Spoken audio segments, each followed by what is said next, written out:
Hello student, मैं doctor Manoj Saxena अर्थशास्त्र के नए टॉपिक टाइप्स ऑफ इकोनॉमी या इकोनॉमिक्स के साथ वापस उपस्थित हुआ हूँ।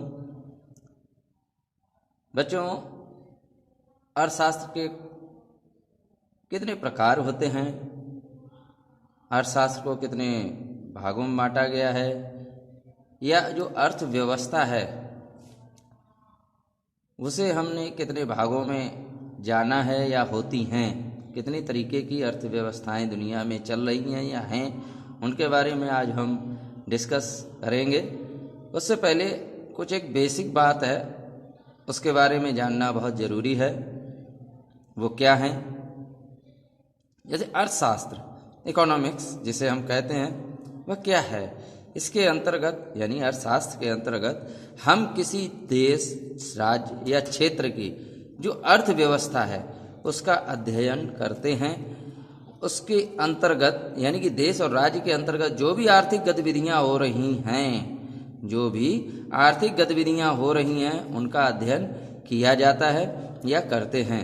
आर्थिक गतिविधियों का जो अध्ययन है जो हम करते हैं उसमें कई चीज़ें होती हैं, जैसे आयात निर्यात भी है, ठीक है, उत्पादन है।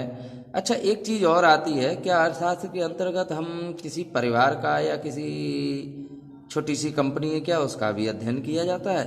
इस समस्याओं को या किसी बड़े क्षेत्रों में ही यानी कि देश और राज्य की जो भी गतिविधियां हैं उनका ही अध्ययन किया जाता है या करते हैं। ये जो समस्या थी उस समस्या को दूर करने के लिए या कहें उसका अध्ययन करने के लिए अर्थशास्त्र को मुख्यतः दो भागों में बांटा गया। वो कौन कौन से थे? एक है समष्टि अर्थशास्त्र जिसे हम मैक्रो इकोनॉमिक्स कहते हैं, और दूसरा है सूक्ष्म अर्थशास्त्र यानी कि माइक्रो इकोनॉमिक्स। समष्टि अर्थशास्त्र जो है वो क्या होता है, और सूक्ष्म अर्थशास्त्र वो उसमें क्या किया जाता है, उसमें किसका अध्ययन होता है, और समष्टि में किसका अध्ययन होता है, उसके बारे में। समष्टि अर्थशास्त्र यानी कि माइक्रो इकोनॉमिक्स है, उसमें बड़े क्षेत्र का अर्थात देश है और राज्य है या दुनिया है यानी कि विश्व है, उसकी जो भी आर्थिक गतिविधियां होती हैं, उसका जो भी आर्थिक गतिविधियां जो हैं उनका अध्ययन किस में होता है, वो है समष्टि अर्थशास्त्र के अंतर्गत किया जाता है। अच्छा, दूसरी बात आती है सूक्ष्म अर्थशास्त्र यानी माइक्रो में। छोटे क्षेत्र का परिवार है, छोटी सी कंपनी है, ठीक है, उसका आर्थिक अध्ययन या उसके बारे में, उसका क्या उत्पादन है कंपनी का, उसका क्या निर्यात है या आयात है या कुछ इस तरीके से जो भी आर्थिक गतिविधियां हैं उनका सूक्ष्म यानी कि सूक्ष्म अर्थशास्त्र के अंतर्गत अध्ययन किया जाता है।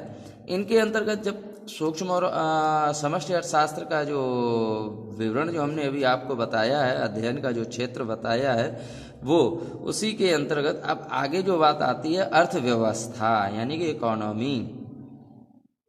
दुनिया में कई तरीके की इकोनॉमी पाई जाती है, वो कैसे हम जानेंगे कि कौन कौन सी हैं? उनके कई प्रकार बताए गए हैं, अर्थव्यवस्था के कई प्रकार बताए गए हैं, जिनमें जैसे पूंजीवादी अर्थव्यवस्था है, आपकी समाजवादी अर्थव्यवस्था है, मिश्रित अर्थव्यवस्था है, खुली अर्थव्यवस्था है, और एक है बंद अर्थव्यवस्था।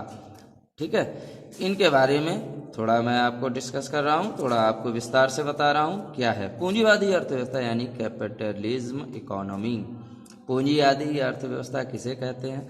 ऐसी अर्थव्यवस्था जिसमें उत्पादन के साधन पर निजी स्वामित्व होता है, अर्थात राज्य का हस्तक्षेप होता है, उसे हम पूंजीवादी अर्थव्यवस्था कहते हैं। अर्थात दूसरे शब्दों में हम कह सकते हैं सरकार का नियंत्रण कम होता है, प्राइवेटाइजेशन ज़्यादा होता है यानी कि प्राइवेट कंपनियों का प्रतिनिधित्व ज़्यादा होता है बनस्पत सरकारी कंपनियों का।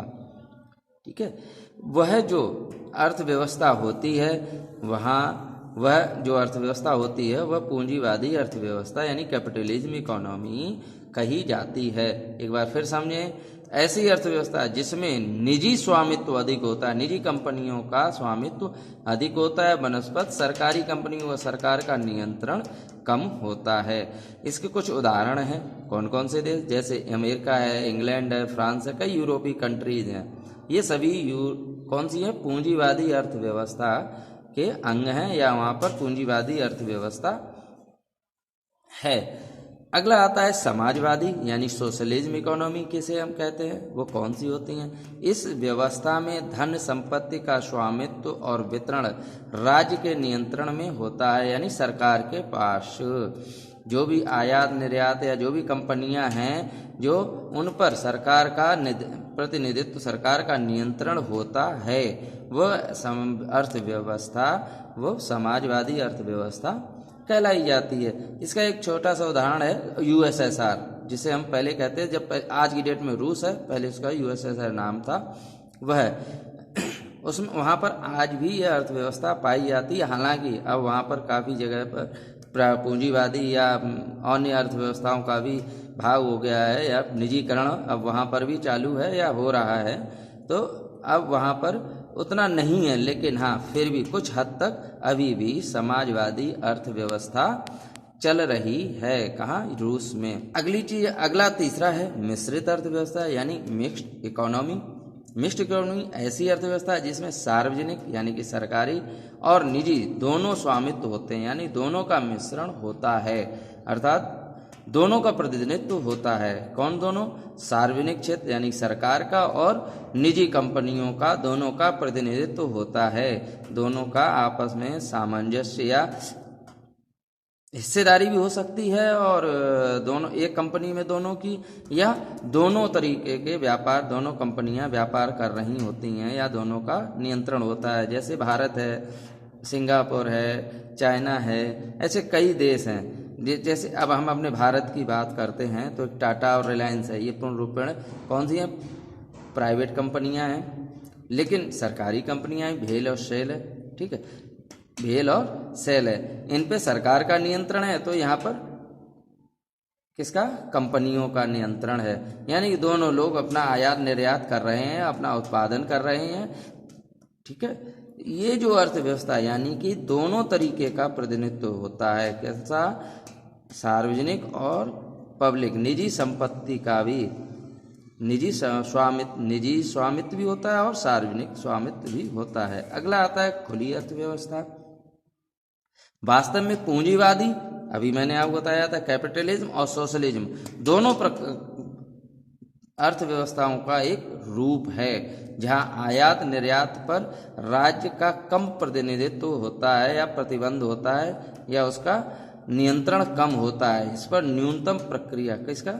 आयात सरकार का न्यूनतम प्रक्रिया होती है। आयात और निर्यात बड़ी मात्रा में होता है, वह खुली अर्थव्यवस्था या ओपन इकोनॉमी कही जाती है। आज की डेट में भारत भी है, इस भारत में भी ओपन इकोनॉमी पाई जाती है, यूएसए है, सिंगापुर। अब आप कहोगे भारत में खुली, मिश्रित और ये दोनों ही रूप विद्यमान हैं अर्थव्यवस्था में। अगला चौथा आता है, पांचवा पॉइंट है बंद अर्थव्यवस्था। ये क्या है? क्लोज्ड इकोनॉमी जिसे हम कहते हैं। यहाँ आयात और निर्यात शून्य हो या दोनों पर प्रतिबंध होता है। किस पर? इंपोर्ट और एक्सपोर्ट पर, दोनों पर ही प्रतिबंध होता है, वहाँ बंद अर्थव्यवस्था कही जाती है या होती है। आज की डेट में एक उदाहरण हो सकता है, लेकिन पूर्ण रूपेण से ये लागू नहीं होता है। उत्तर कोरिया है, उसको इस बंद अर्थव्यवस्था में रखा जा सकता है, जहाँ पर सीमित देशों के साथ ये व्यापार तो कर रहा है। आज की डेट में कोई भी ऐसा देश नहीं है जो आयात या निर्यात करने से जिसे रोका जाए और उस पर प्रतिबंध लगाया जाए, चाहे वो स्वेच्छा से अपने स्वयं लगाए या कोई और देश हैं वो, ये संभव नहीं है। लेकिन कुछ हद तक हम उत्तर कोरिया को इस बंद अर्थव्यवस्था में रख सकते हैं, क्योंकि उत्तर कोरिया कुछ देशों से ही, एक दो देशों से ही आयात निर्यात करता है। हाँ तो बच्चों, आज के लिए इतना ही। हमने आपको जो अर्थव्यवस्था के प्रकार बताए हैं उनके बारे में अगले वीडियो में कुछ नए बिंदुओं के साथ, कुछ नए विषय के साथ वापस उपस्थित होंगे। तब तक आप अपना ख्याल रखें। Be take care, bye.